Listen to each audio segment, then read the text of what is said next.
अस्सलाम वालेकुम and a very good morning to all of you. और मैं उम्मीद करती हूँ कि आप सब ठीक ठाक होंगे। जो सिचुएशन अभी हम देख रहे हैं उसमें जिस तरह से महंगाई है और बिजली के जो बिल्स सबके घरों में आ रहे हैं उससे सब भी परेशान है, लेकिन हमें सब्र का दामन नहीं छोड़ना और मुल्क की हालात के लिए दुआ करते रहना है। अच्छा नाजरीन, एक चीज़ मैं देखती आई हूँ कि हम देखते हैं अपने इर्द गिर्द लोगों को कि मोबाइल फ़ोन का इस्तेमाल तो ठीक है बढ़ गया है, लेकिन इतनी भी क्या मसरूफियत है कि आप जा रहे हो, आप गाड़ी चला रहे हैं तो आप मुसलसल फ़ोन या तो यूज़ कर रहे हैं या तो आप अपना फ़ोन मोबाइल पे मैसेजेस यानी टेक्सटिंग कर रहे हैं या फिर आप कॉल सुनते हुए आ रहे हैं। हालांकि अच्छा चले मान लेते हैं कि हमारा रूल ऑफ लॉ उस तरह से नहीं है, इम्प्लीमेंटेशन लोग करवाते नहीं है, जो कानून नाफिज करने वाले इदारे हैं वो इतने एक्टिवली अपना काम अगर नहीं भी कर रहे तो खुदारा आप खुद ही समझें, आप अपनी जान के साथ खेल रहे हैं। अपनी जान की हिफाजत करना आपकी जिम्मेदारी है और ये जो जान है ये अल्लाह ताला ने आपको एक इमानत दी हुई है, तो इसको ही समझ लें। और साथ ही साथ आप ना सिर्फ खुद को तो नुकसान पहुंचाने वाले ही हैं, आप अपने इर्द गिर्द जो बाकी ड्राइव कर आ रहे होते हैं उनके लिए कितनी मुसीबत का बायस बन रहे होते हैं, उनके लिए भी एक मुश्किल खड़ी कर रहे होते हैं, प्लस उनकी भी जान को खतरा उसमें भी खतरे में आप डाल रहे होते हैं। तो प्लीज़ ये समझें, ये एक छोटा सा मैसेज मैं चाह रही थी कि आपके साथ शेयर करूं, शायद ही किसी को ये बात समझ में आ जाए और कोई इस पे इम्प्लीमेंटेशन करना शुरू कर दे।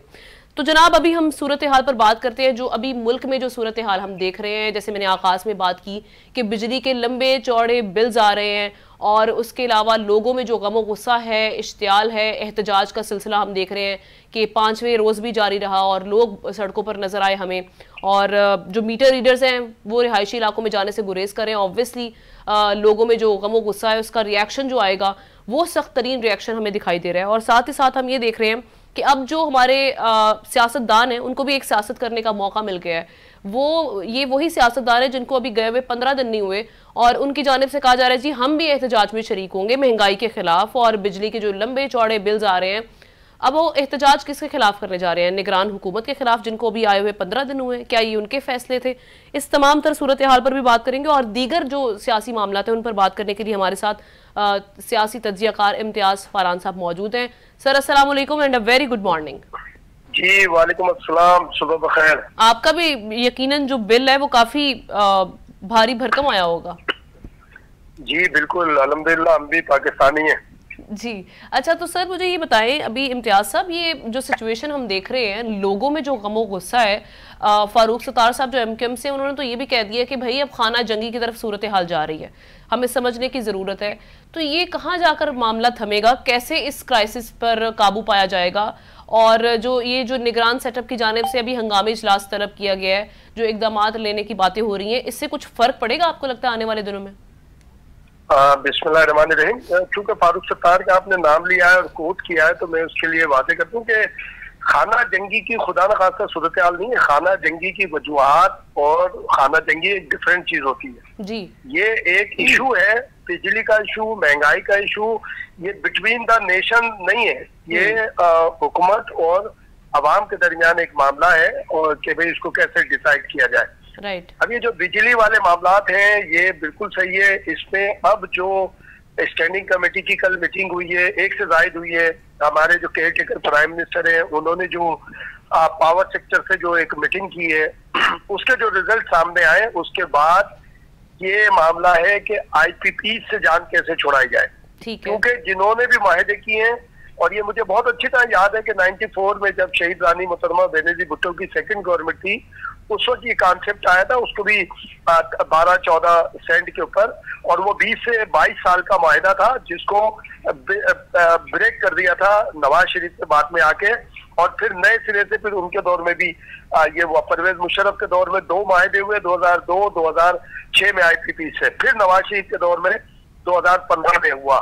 तो ये IPP जो है इनसे डॉलर में हमने माहिदा किया है, पाकिस्तान के अंदर माहिदा है लेकिन डॉलर में हो रहा है सारी चीजें, और ये फ्यूल की जो फराहमी है उसके अंदर जो एक गैप आता है रेट का वो भी हमने देना है। तो अब ये IPPs के माहिदों से कैसे जान छूटे इस पर बात नहीं है, और क्योंकि ये अजीब किस्म के माहिदे हुए हैं सारे के सारे, अब जाहिर है कि इसमें ब्लेम गेम तो वही, अगर हम 2 देखें तो 2 पॉलिटिकल गवर्नमेंट है, बाकी एक तो जिसमें 2 माहिदे हुए हैं वो प्योर परवेज मुशर्रफ की गवर्नमेंट है।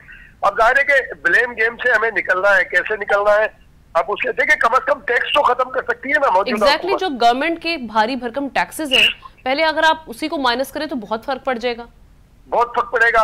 और दूसरा देखें, एक और बात है जी कि आप और मैं कितनी ही बिजली कम इस्तेमाल कर लें, कितनी ही कम इस्तेमाल कर लें, तो इंडिविजुअल तो मेरा आपका फायदा हो सकता है, लेकिन हुकूमत पाकिस्तान को कोई फायदा नहीं होगा, क्योंकि इन्होंने आईपीपी से जो वायदे किए, मिसाल के तौर पे कोई आईपीपी एक कंपनी है, ए नाम है उसका, आपने उससे 200 मेगावाट का आपने एग्रीमेंट किया हुआ है, तो आप मैंने 50 यूज करें, आपको देने 200 मेगावाट के पैसे। तो अगर कंज्यूमर में और आप ना भी करें तो भी जाके नुकसान है। तो ये कम से कम ये जो ऊपर बैठे हैं, चले माजी को बोलते हैं पॉलिटिकल, ये तो नॉन पॉलिटिकल गवर्नमेंट है, इनको चाहिए जो आईपीपीज को पैसे दे रहे हैं, अच्छा, वो तो पूरी की तरह यूज कर लेना, वो तो हमें सप्लाई दे दे, वो हमारी इंडस्ट्री को सप्लाई दे दे आगे आके, जो कि इनके इख्तियार में है, जो कि कैपेसिटी भी है, तो भाई आप उनको आगे दे दें, ताकि जो जाया हो रही है बिजली, जिसके पैसे हुकूमत पाकिस्तान को मुझे और आपको देने पड़ रहे हैं, वो आगे सप्लाई दे दें। सर अल्लाह खैर करे, यहाँ तो खबरें 90 रुपए फी यूनिट कह रहे हैं, सितंबर में महंगी बिजली करने का कहा जा रहा है। हाँ देखिए ना, ये समझ से बाहर है। उसकी वजह ये है कि जो वहां पे आईपीपी के पास जो बिजली जाया हो रही है, जिसके आप बिना वजह पैसे दे रहे हैं, वो आगे इंडस्ट्री को क्यों नहीं सप्लाई दे रहे आप? सही, आगे दूसरी जगहों पर उसको यूटिलाइज करने के लिए क्यों नहीं सप्लाई दे रहे? दे टोटल प्योर सप्लाई दे, ताकि वहां से अगर 1 रुपए के बजाय आपको 50 पैसे भी मिलेंगे तो आपके पास आएंगे ना। तो आप आगे 1 रुपए खर्च कर रहे हैं आईपीपी, अब इसका कौन मसले का हल निकालेगा? मैं ये समझता हूँ जो स्पेशल फैसिलिटेटिव काउंसिल बनाई है, जिसकी एपेक्स कमेटी में army chief general Asim Munir साहब भी शामिल है एपेक्स कमेटी के अंदर, तो अब उसको स्पेशल इनिशिएटिव लेना चाहिए कि ये मेरे डॉलर, मेरे मुल्क के डॉलर जो बाहर जा रहे हैं, तो ये मेरी इंडस्ट्री के अंदर चले जाएं। भाई उन आईपीपी से कहें कि आप फुल स्ट्रेंथ के साथ सप्लाई दें। अच्छा, फिर ये बीच में बहाना ये बनाते हैं हमारे पावर सेक्टर वाले कि हमारे लाइन इस काबिल नहीं है, हमारा सिस्टम इस काबिल नहीं है, तो भाई इसको डिस्ट्रीब्यूट करते हैं हर इलाके में। एक जो आपके करीब तरीन है इंडस्ट्री एरिया, वहां आपको सप्लाई कर दें। महंगी बेचने के बजाय आप सस्ती पूरी कैपेसिटी में तो आगे दे दें। अल्लाह करे इक़दामात करें, अब कुछ ना कुछ सूरत हाल बेहतरी की जानिब जाए, क्योंकि लोग खुदकुशियां कर रहे हैं, लोग रो रहे हैं, सड़कों पर हैं, नहीं अफोर्ड कर सकते। कैसे ये मामला हल होंगे? ये अल्लाह करे अब इक़दामात की तरफ जाएं ये लोग। अच्छा ये बताइएगा, अभी इम्तियाज साहब एक और सिचुएशन हम देख रहे हैं, वो 90 रोज में इलेक्शन की जो बहस चली हुई है, उसमें पीपल्स पार्टी जिस तरह से सीसीआई में उन्होंने वोट दे दिया था, मुराद अली शाह साहब वहां पर मौजूद थे, या तो वो यहाँ पर वोट ना देती कि भाई नई हल्का बंदियों का उस टाइम मामला छिड़ा हुआ था, अब वो कह रही है जी पुरानी हल्का बंदियों पे भी इलेक्शन हो जाए। अब ये पीपल्स पार्टी का एतराज, ये क्या सिर्फ बातें हैं, ये वाकई में पीपल्स पार्टी 90 रोज में इलेक्शन चाह रही है? दूसरा हम ये देख रहे हैं कि मुस्लिम लीग नून और इस पे एमकेएम चाह रही है कि नई हल्का बंदियों पे ही इलेक्शन हो, तो आप क्या समझते हैं, इस पे किसका पॉइंट ऑफ व्यू ठीक है? देखिए, पॉइंट ऑफ व्यू दोनों का सही है, क्योंकि दोनों आईनी बात कर रहे हैं। बिल्कुल ऐसा ही है, एक तरफ अगर जाते हैं जी मानी कौन सी जाए, तो ये मेरा इसमें शिकवा है सुप्रीम कोर्ट ऑफ पाकिस्तान से, मेरा शिकवा है इलेक्शन कमीशन से कि उन्होंने अभी तक, ये तो इलेक्शन कमीशन ने सलाह मशवरे शुरू कर दिए कि भाई ट्रांसपेरेंट और इम्पार्शियल इलेक्शन कैसे हो, किस तरह से हो। क्या ये सब, जब देखें पूरे मुल्क में आप घूमेंगे ना तो आपको 2 जमातें मिलेंगी, मुत्तहिदा कौमी मूवमेंट और पाकिस्तान मुस्लिम लीग नून, जो ये कह रही है जी नई हल्का बंदियों। अच्छा, नई हल्का बंदियों से क्या फर्क पड़ना है? कोई सूबों की सीटें थोड़ी बढ़ेंगी, इलाके की बढ़ेंगी, कराची की बढ़ेंगी 2-3, और वहां से होगी, तो इनको आपस में बिठा के विद इन यानी 2 and 3 डेज जो है हल्का बंदियां हो। तो सर ये मामला जब 16 माह रहे थे तो मुस्लिम लीग नून की हुकूमत भी थी और इत्तेहादी तो एमकेएम भी थे, उसी वक्त उठा लेते, ताकि इलेक्शन कमीशन को जब आपने एंड पर जाके, बिल्कुल आखिर में जाके आपने गो हेड दी है, फिर जाके ये हल्का बंदी वाला मामला छिड़ा है ना, आप पहले कर लेते इस मामले पर गुफ्तगू। देखिए, एक बात और है जो आपको हमें सुन रहे हैं, ये बात 1 मई और अप्रैल का यानी कि रेफरेंस दिया जाता है कि जब ये ऐसा नहीं था। कराची में आपको याद होगा मुत्तहिदा कौमी मूवमेंट की तरफ से बाकायदा एहतजाज हुए थे कि हम मरदमशुमारी के रिजल्ट को नहीं तस्लीम करते। उसके बाद दोबारा ओपन किया गया था, दोबारा ओपन किया गया, फिर वो सिलसिला आगे चला, तो ये मई से आगे आ गया था, जून जुलाई अगस्त तक आ गया था मामला, तो आगे आपके पास 1 से 1.5 महीना था जिसमें हुआ।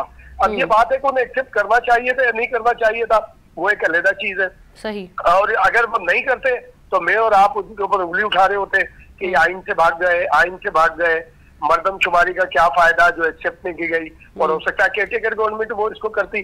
तो बात ये कि जब मसाइल आ जाए तो उस पे हमें नेगेटिवली या हमें उस पे रिएक्ट करने के साथ साथ उसके सोल्यूशन के ऊपर भी बात करनी चाहिए। ये अभी भी चाहे इलेक्शन कमीशन, ये पॉलिटिकल पार्टी सिर्फ 2 पार्टीज हैं, और मेरा इनके वालों से ही रहता है, मैं उनसे यही बात करता हूँ कि देखिए अगर किसी ने आपसे कहा हुआ है तो अलग बात है, लेकिन अगर कराची की सीटें बढ़ भी जाएंगी तो आपका क्या फायदा भाई उसके अंदर।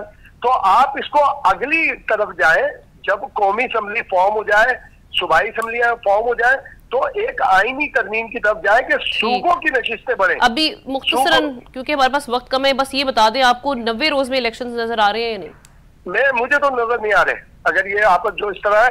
और मैं तो उस बात दायरे में कोई कॉन्स्टिट्यूशनल एक्सपर्ट नहीं हूँ, लेकिन हम बैठते उठते हैं। मैं समझता हूँ अगर 90 दिन में इलेक्शन नहीं हुए तो भी आईन ही होगा, क्योंकि आइन की कॉम्बिनेशन आप देखेंगे तो फर्स्ट सेंसस के बाद ये डिलिमिटेशन, देन इलेक्शन।